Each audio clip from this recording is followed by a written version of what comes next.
사순절 12째 날입니다. 어제 예수님의 광야 시험을 묵상했습니다. 오늘은 예수님께서 인용하신 바로 그 말씀, 이스라엘의 광야 40년을 돌아보는 모세의 설교를 듣습니다. 사순절 12일차, 오늘의 말씀은 신명기 8장 2절부터 3절까지입니다. 내 하나님 여호와께서 이 40년 동안에 내게 광야 길을 걷게 하신 것을 기억하라. 이는 너를 낮추시며 너를 시험하사 내 마음이 어떠한지 내가 그 명령을 지키는지 지키지 않는지 알려 하심이라. 너를 낮추시며 너를 줄이게 하시며 또 너도 알지 못하며 내 조상들도 알지 못하던 만나를 내게 먹이신 것은 사람이 떡으로만 사는 것이 아니요 여호와의 입으로부터 나오는 모든 말씀으로 사는 줄을 내가 알게 하려 하심이니라. 신명기는 모세의 마지막 설교입니다.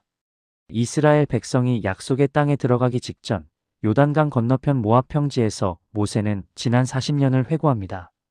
그리고 8장에서 광야 40년의 의미를 설명합니다. 내 하나님 여호와께서 이 40년 동안에 내게 광야 길을 걷게 하신 것을 기억하라. 기억하라는 명령입니다. 과거를 돌아보라는 것입니다. 그냥 지나가 버리지 말고 그 의미를 깊이 생각하라는 것입니다. 광야 40년은 이스라엘 역사에서 가장 중요한 시기였습니다.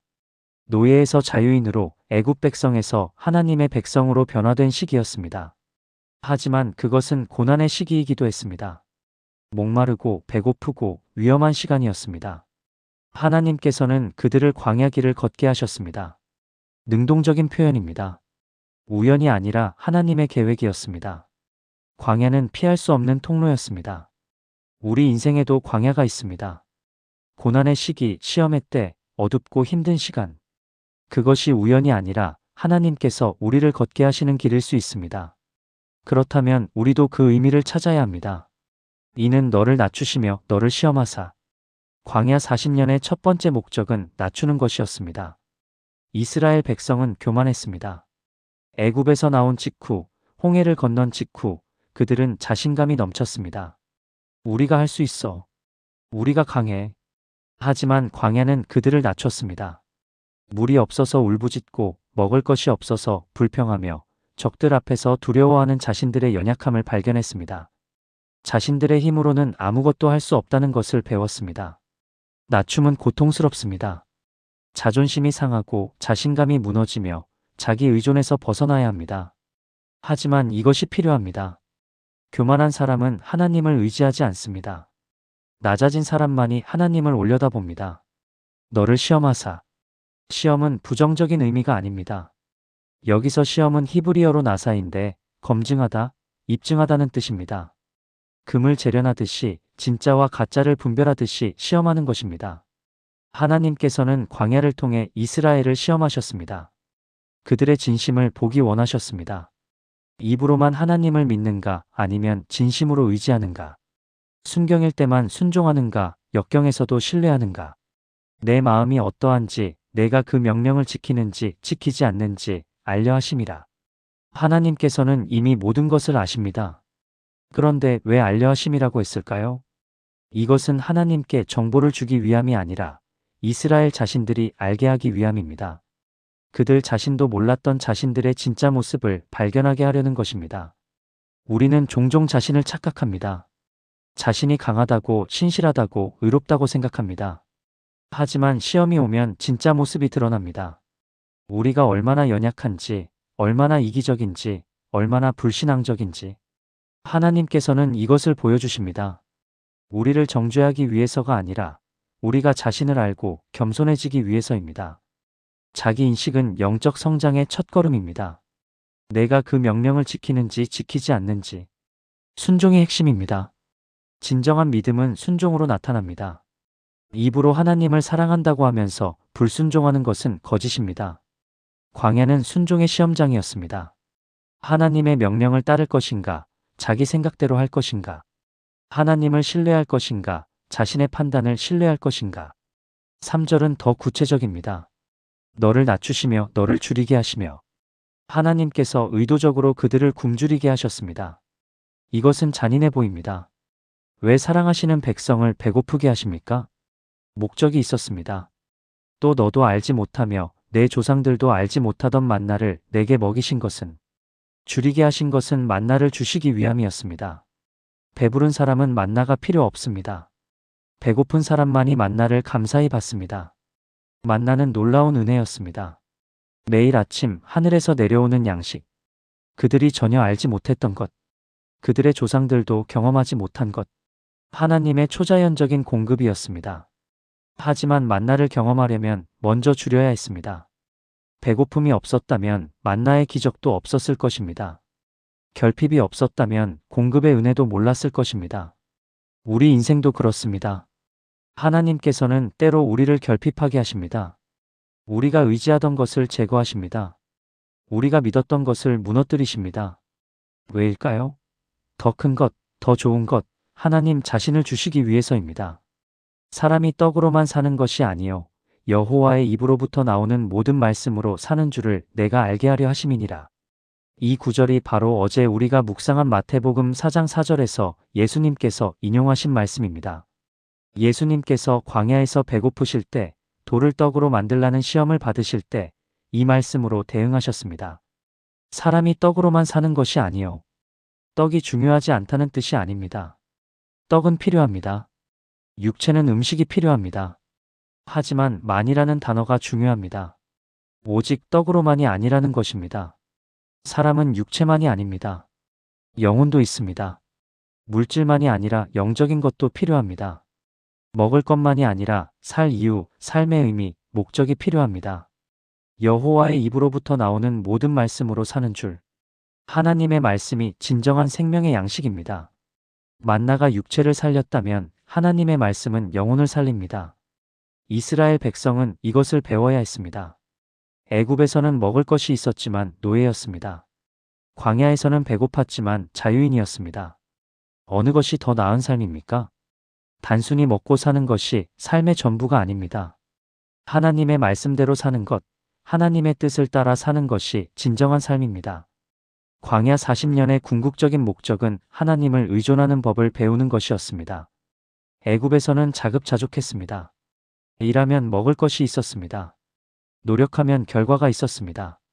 하지만 광야에서는 달랐습니다. 아무리 노력해도 물이 나오지 않았습니다. 아무리 일해도 양식을 얻을 수 없었습니다. 그들은 전적으로 하나님께 의존해야 했습니다. 매일 아침 만나를 주우러 나가는 것은 일종의 신앙 훈련이었습니다. 하나님께서 오늘도 공급하실 것이라는 믿음의 훈련. 내일 걱정하지 않고 오늘만 취하는 순종의 훈련. 하나님의 때와 방법을 신뢰하는 훈련. 이것이 광야의 교훈입니다. 우리 스스로는 아무것도 할 수 없습니다. 우리는 전적으로 하나님께 의존해야 합니다. 우리의 생명, 우리의 양식, 우리의 미래가 모두 하나님의 손에 있습니다. 사순절 40일은 여러 의미에서 40이라는 숫자와 연결됩니다. 이스라엘의 광야 40년, 예수님의 광야 40일, 그리고 우리의 사순절 40일. 이 기간은 우리의 광야입니다. 우리를 낮추고 시험하며 우리 마음이 어떠한지 알게 하는 시간입니다. 우리의 연약함을 발견하고 우리의 의존을 깨닫는 시간입니다. 하나님께서는 때로 우리를 줄이게 하십니다. 우리가 의지하던 것을 제거하시고 우리가 믿었던 것을 무너뜨리십니다. 하지만 그것은 더 큰 은혜를 주시기 위함입니다. 하나님 자신을 알게 하기 위함입니다. 오늘 우리도 고백합시다. 사람이 떡으로만 사는 것이 아니요 하나님의 말씀으로 삽니다. 물질보다 말씀을, 육체보다 영혼을, 현재보다 영혼을 추구합시다. 광야는 끝이 아닙니다. 광야는 약속의 땅으로 가는 통로입니다. 이스라엘이 40년 광야 후에 약속의 땅에 들어갔듯이 우리도 사순절을 통과하여 부활의 기쁨으로 나아갈 것입니다. 기도드리겠습니다. 광야 길을 인도하시는 하나님 아버지, 사순절 12째 날 신명기를 통해 이스라엘의 광야 40년을 돌아봅니다. 주님께서 그들을 광야 길을 걷게 하신 것처럼 저도 지금 광야 같은 사순절을 걷고 있습니다. 하나님, 제 광야를 기억하게 하옵소서. 고난의 시기를, 시험의 때를, 어둡고 힘들었던 그 시간들을 돌아보게 하옵소서. 그것이 우연이 아니라 주님께서 저를 걷게 하신 길이었음을 깨닫게 하옵소서. 주님, 저를 낮추심에 감사드립니다. 고통스럽지만 필요한 과정임을 압니다.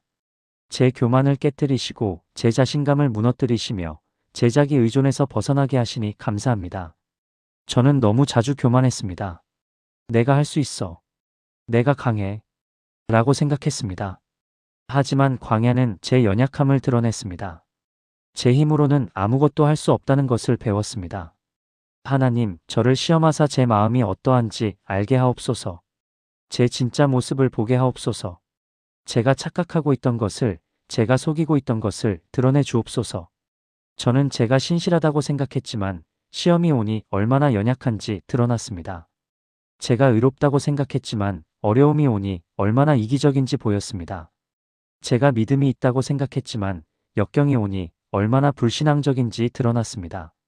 주님, 이 모든 것을 보여주시니 감사합니다. 자기 인식은 영적 성장의 첫걸음임을 압니다. 제 자신을 정직하게 보게 하시고 겸손하게 하옵소서. 하나님, 순종을 배우게 하옵소서. 진정한 믿음은 순종으로 나타남을 압니다. 입으로만 주님을 사랑한다 하지 않고 삶으로 순종하기를 원합니다. 주님, 때로 저를 줄이게 하심을 이해합니다. 배부른 자는 은혜를 모릅니다. 결핍이 없으면 공급의 기적도 모릅니다. 제게서 제가 의지하던 것을 제거하시고 제가 믿었던 것을 무너뜨리실 때가 있습니다. 고통스럽지만 목적을 압니다. 더 큰 것을, 더 좋은 것을 주님 자신을 주시기 위함임을 믿습니다. 만나를 주시기 위해 먼저 줄이게 하시듯이 더 큰 은혜를 위해 먼저 결핍하게 하심을 믿습니다. 하나님, 고백합니다. 사람이 떡으로만 사는 것이 아니요 주님의 말씀으로 삽니다. 육체의 양식도 중요하지만 영혼의 양식이 더 중요합니다. 물질도 필요하지만 말씀이 더 필요합니다. 저는 너무 자주 떡만 추구했습니다. 먹고 사는 것에만 집중했고 영적인 것은 뒷전이었습니다. 하지만 주님, 이제 압니다. 단순히 먹고 사는 것이 삶의 전부가 아님을. 주님의 말씀대로 사는 것, 주님의 뜻을 따라 사는 것이 진정한 삶임을. 이 사순절 기간 동안 주님께 의존하는 법을 배우게 하옵소서. 제 힘, 제 지혜, 제 능력으로는 아무것도 할 수 없음을 인정합니다. 전적으로 주님께 의존합니다. 매일 아침 만나를 주우러 나갔던 이스라엘처럼 저도 매일 주님께 나아가겠습니다. 오늘도 공급하실 것이라는 믿음으로, 내일 걱정하지 않고 오늘만 취하는 순종으로 주님의 때와 방법을 신뢰하며 살겠습니다. 광야는 끝이 아님을 압니다. 광야는 약속의 땅으로 가는 통로입니다. 이 사순절도 끝이 아니라 부활의 기쁨으로 가는 과정입니다. 십자가를 거쳐 부활로 나아가는 여정입니다. 주님, 이 광야를 통과하게 하옵소서. 낮아지고 시험받고 줄이지만 결국 주님을 더 깊이 알고 주님을 더 온전히 의지하며 주님의 말씀으로 사는 자가 되게 하옵소서. 주 예수 그리스도의 이름으로 기도드립니다. 아멘.